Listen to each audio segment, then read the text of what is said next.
All right, good morning.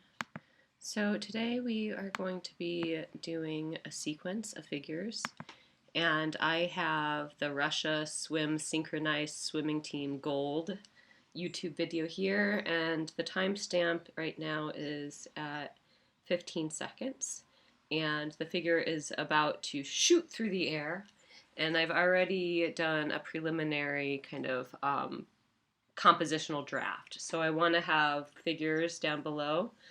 These are the other teammates, and I want to have the figure kind of projectile through the air.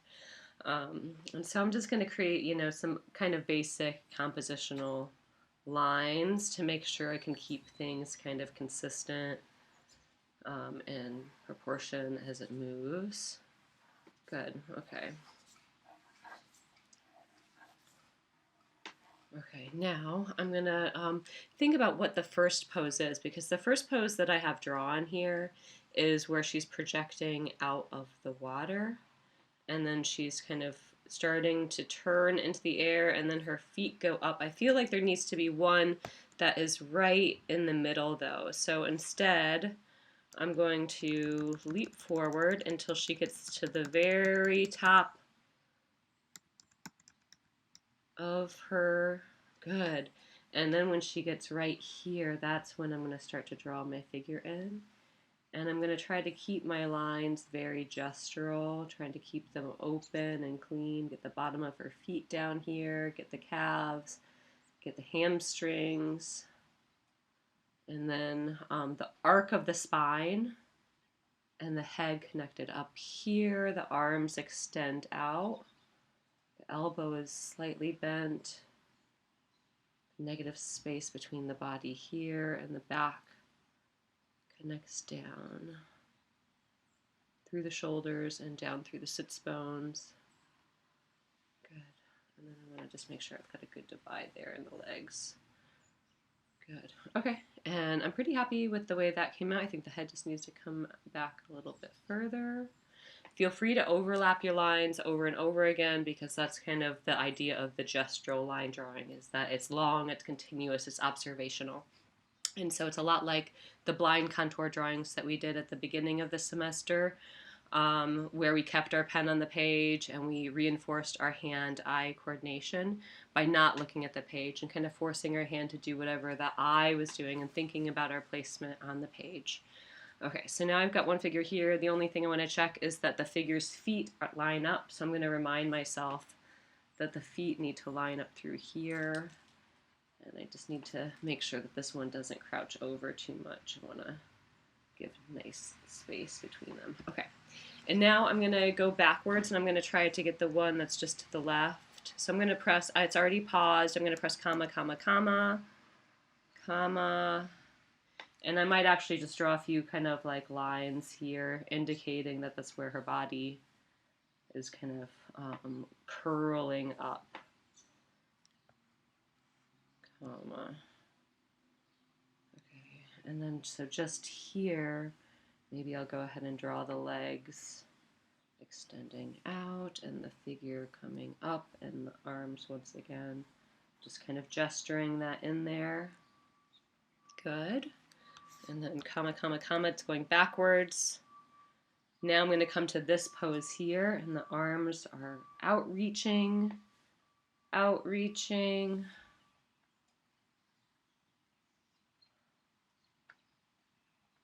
Good, and then the spine, pelvic triangle, hip bone here, and then the legs straight through the femur. At a really nice angle up this direction, and then the kind of curve in the toe. So I'm just going to kind of get a nice gestural line in there. And in the video, it's actually a little bit blurry, so I can't make out like all of the details. I'm going to have to use a little bit of problem solving, and I can kind of look at other pieces of the pose to try to get kind of better examples of the shape of the legs and stuff like that. So I can kind of inch forwards and backwards, and to make sure that I can kind of see everything with a little bit more clarity, because sometimes things go in and out of focus, like the face or the hands or the feet. Okay, so that's the next pose. Now I'm going to go backwards even further. Comma, comma, comma, comma. Okay, good. And now I've got a pose where the legs are right, almost horizontal. Coming up, the arm is coming in front of the head, so I'm going to gesture that head behind this arm. That's important. Get the shoulders in there, spine, the pelvic triangle, that hip bone that I can clearly see, and then the kind of triangulated legs. Good. And then for the arms. So when I come in to ink this, I'm going to come back to each one of these poses. And I'm going to use a little bit more of a solidified line. I'm going to think about artists like Henry Darger, who we looked at in class. And I'm going to think about keeping the line really simple, because then I'm also going to be adding washes. And that simple line is actually going to help with the lack of detail that some of these poses have. I'm going to be, doing really simple kind of eye sockets and facial features, is really minimalistic, and try to add more using color, more context using color. Okay, so, and now I want to come back to this very first pose here. So I'm going to inch backwards again, comma, comma, comma, comma. Oh wow, there's even one right here that is nice, where she's just like this perfect. So I'll just put that in between. She's like a perfect arrow right there. And I don't have to ink all of these. I can just ink, kind of maybe 1, 2, 3, 4, 5 of them. But what I'm trying to do right now is I'm trying to gesture in the entire arc. Okay, and then at the very beginning here, she's projectiling out from the corner. Head, I'm going to put the head right about there. So the head should be kind of making this overarching. The head should be moving through space in a way that creates a nice line. So if this is her feet, through the calves, I see the knees. The legs are very tight together, so they can make a nice triangle, pelvic triangle here. Getting more of a kind of front of the chest. You clearly see the spine. The head is tucked in, and the arms are going up, and I've got a nice hand right there and there, which I really like. Okay, great. So now I've got the first part of the arc. I'm going to pause it and come back in with some line work and start solidifying the gestures that I do have, so you can see what the progress will look like. All right.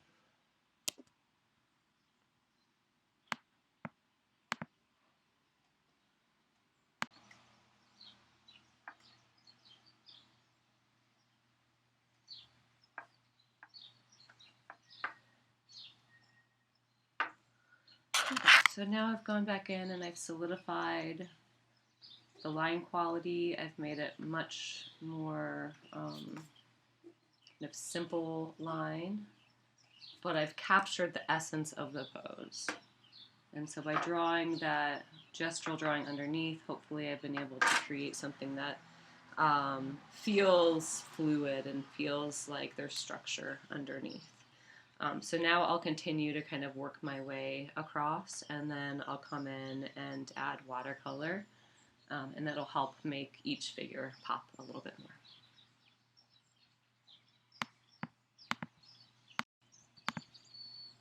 Okay, so now I've got the figure lined up at the very top. So I think I'm just going to keep the 3 main figures to create the entire sequence, and then I might keep some of the gestural lines in between. We'll see how it progresses. Okay, so I've got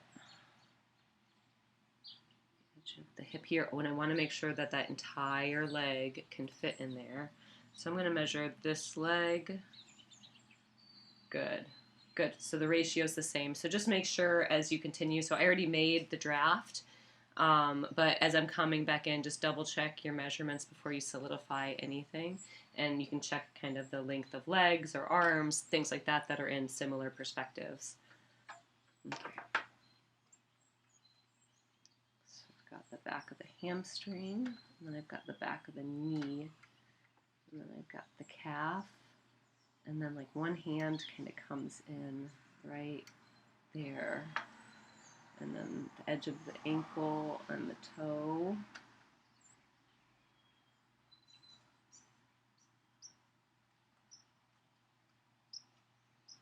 Okay, and then the top of the knee into the upper thigh. And the other leg separates here. Make sure that hip bone is nice and wide. Triangulate that thigh, bring it up. Catch the roundness of the calf. The other hand is starting to come into the other calf there. And then the ankle. And we've got a really nice heel. And the curls in the toe. Right there. Good. Okay, now I need to make the arms connect through, so I'm going to add in the forearm there, connect the elbow there,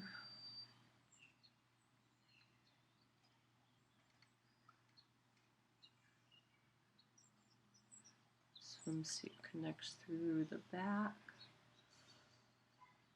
the other arm kind of comes up. Cuts off at the elbow, curves back down to the armpit, and then separates out into the forearm in that direction. Okay, now the underside of the neck, and then the nose going up, and the stacking of the forehead, and the ear, and the back of the head.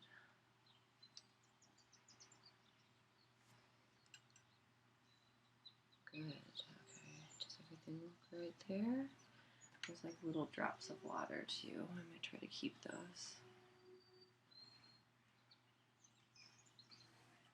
Okay. And then I'll come back and just below here, I'll make sure that I get some other swimmers that are kind of, I'll go ahead and start to kind of indicate that so I don't forget about them down there, because they're important too, they're part of the team.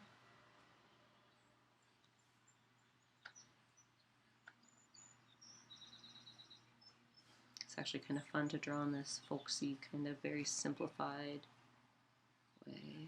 They've got like a star in the back of their head.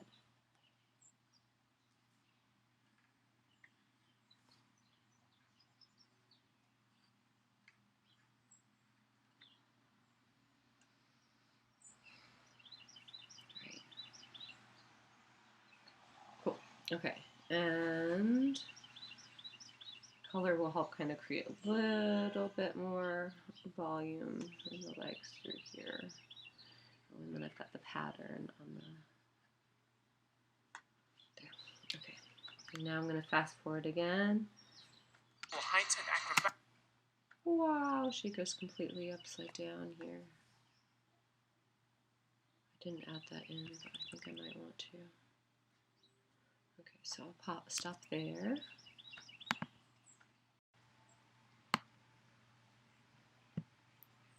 Alright, so I've got my synchronized swimmers here, and I'm just going to try to find, I forgot to put a timestamp on this one, but it's at the very end of the sequence.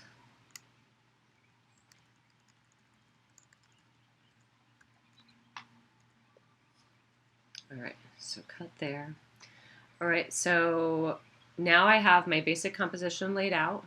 I've got 3 main figures here. I might go in and try to add 2 more figures in between, at least like a ghost kind of image in between.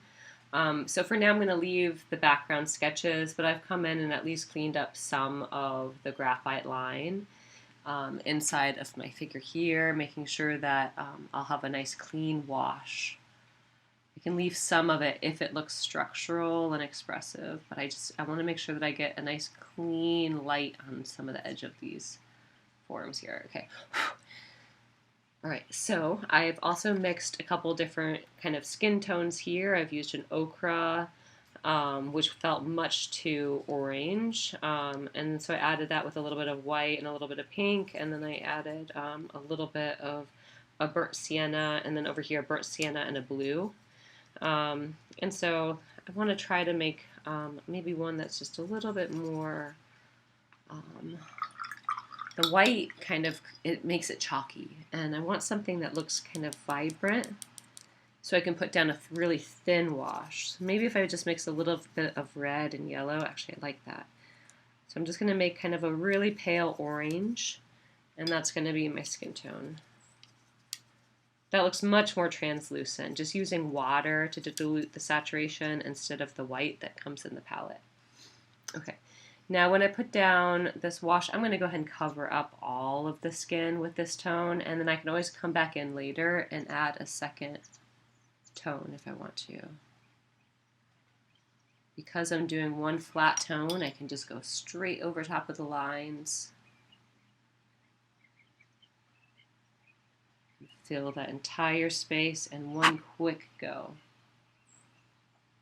I'm working at an angle here, and so that's going to affect kind of the pooling a little bit. But I'm going to allow that to happen. You might not want that to happen, so you might want to make sure that your paper is a little bit more up and down. If I see any really dark pooling, I'll just kind of pick it up with my brush and clean it away. Okay, now I'll go into the legs, once again with a nice clean brush, filling that shape from top to bottom. Good.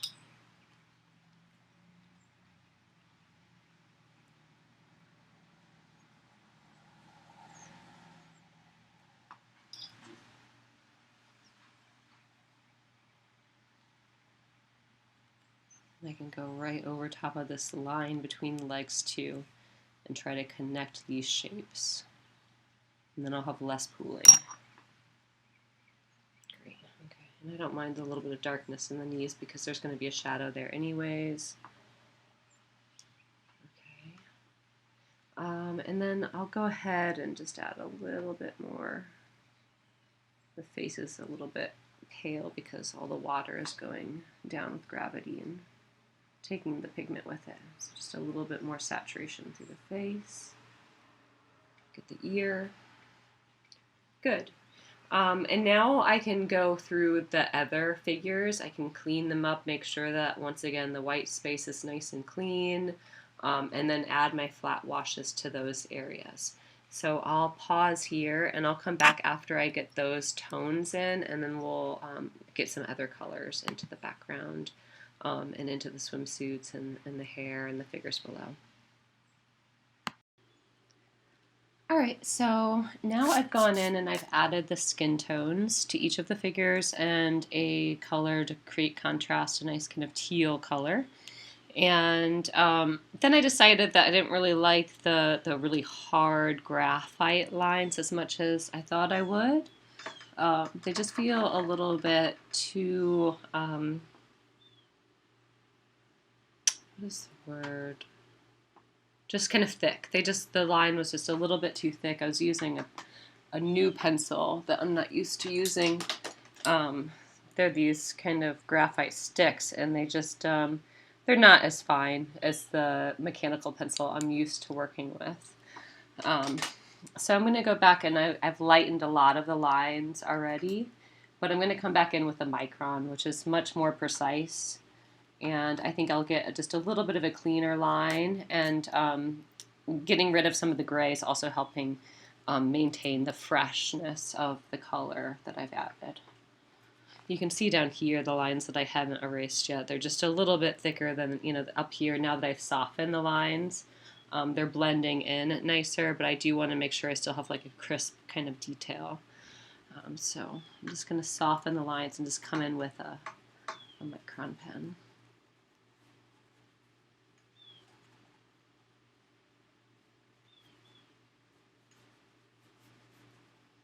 And you want to make sure that if you ever have to do this kind of corrective measure with pencil, you want to make sure that your watercolor is completely dry. I tried to get out as much of the pencil within the figure as I could, except for the lines I wanted to keep before I painted. You can still see a little bit of a residual line here and there underneath. And as long as it feels expressive and helps add structure to the piece, then that's great. Once you add the wash over top of it, you're not going to be able to erase those lines anymore. So right here, there's a line that I probably could have erased a little bit more. Some of the lines, can exist, but just be cautious. Make sure that you erase frequently and clean up your lines frequently, and always double check before you get into the watercolor. All right, so I'll stop there and jump into my micron. I'm just going to try the micron down below. Okay, so that's a nice hard line.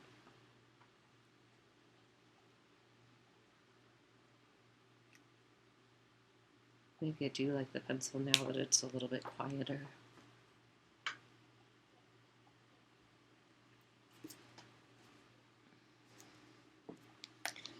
I'll just come in with my mechanical pencil and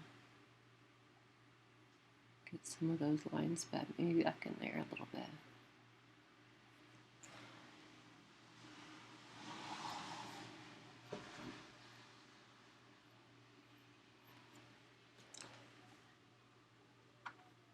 Maybe add just a little bit of a more lively line. Just make it a little bit less stiff. Yeah, I think the mechanical pencil is the tool for me.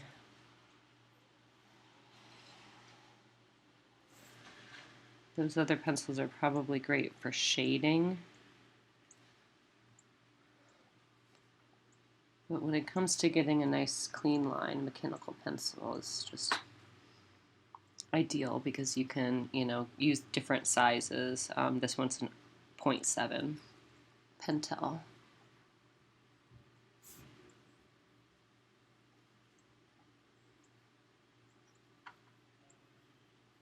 Also, once you go over it with watercolor, sometimes it softens the paper a little bit. This is a watercolor paper, so even with just like 1 or 2 layers of watercolor, it softens the paper a little bit, and when you draw on it, it's just a little bit easier to draw on it over top of the watercolor because it's softer and it gives more to your graphite.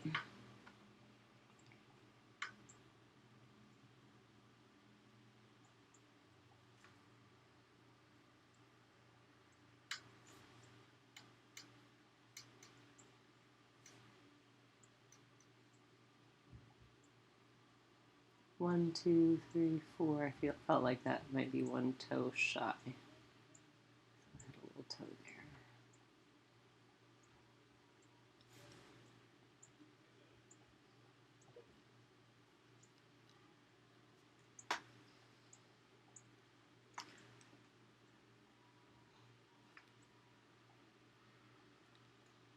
There's a few spots where the watercolor spilled over the line a little bit, but I don't mind it so much, so I'm just going to leave it.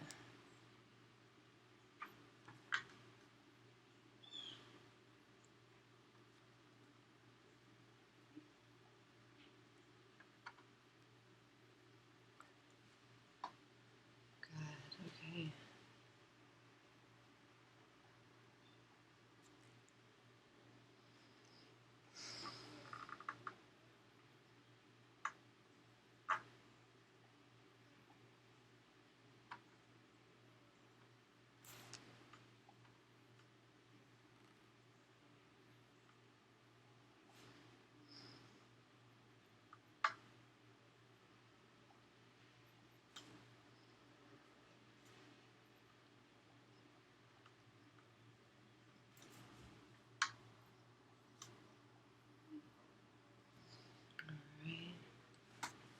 Getting close.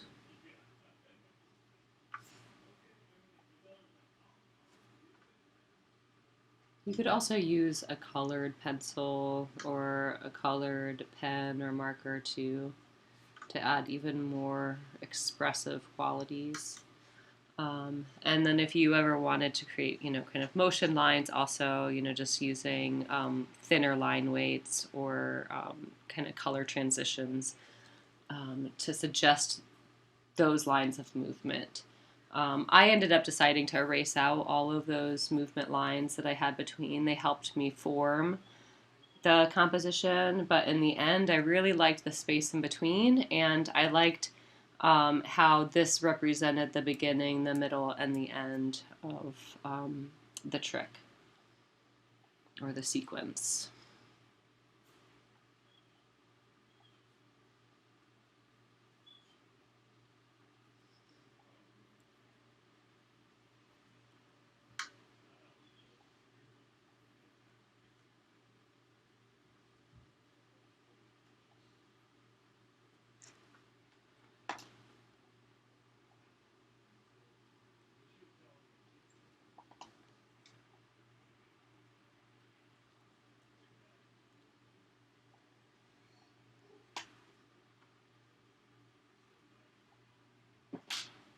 All right, I think that's it.